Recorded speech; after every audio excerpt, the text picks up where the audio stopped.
প্রবাসী বাংলাদেশি সাংবাদিকদের সঙ্গে মতবিনিময় করেছেন চট্টগ্রাম রেঞ্জের ডিআইজি নূরে আলম মিনা। গত বৃহস্পতিবার চট্টগ্রামের খুলশীতে রেঞ্জ কার্যালয়ে বিভাগের 11 জেলার প্রবাসীদের জন্য সদ্য চালু হওয়া প্রবাসী সহায়তা ডেস্ক নিয়ে আলোচনা করেন তিনি। এ সময় প্রবাসী সহায়তা ডেস্কের প্রচার ও প্রসারে প্রবাসী বাংলাদেশি সাংবাদিকদের এগিয়ে আসার আহ্বান জানান তিনি।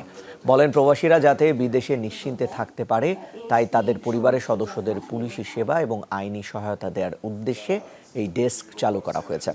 ডিআইজি জানান, ডেস্কের হটলাইনে সরাসরি কল দেওয়া ছাড়াও হোয়াটসঅ্যাপ, ইমো সহ অ্যাপের মাধ্যমে যোগাযোগও করা যাবে। এতে জ্যেষ্ঠ সাংবাদিক এজাজ মাহমুদ সহ চট্টগ্রাম রেঞ্জ পুলিশের ঊর্ধ্বতন কর্মকর্তারা উপস্থিত ছিলেন। প্রবাসী সাংবাদিকদের মধ্যে উপস্থিত ছিলেন মালয়েশিয়া বাংলা প্রেস ক্লাবের সভাপতি আহমদুল কবির, পর্তুগাল বাংলা প্রেস ক্লাবের সভাপতি মোহাম্মদ রাসেল আহমেদ, জাহাঙ্গীর কবির বাপ্পি সহ অনেকে।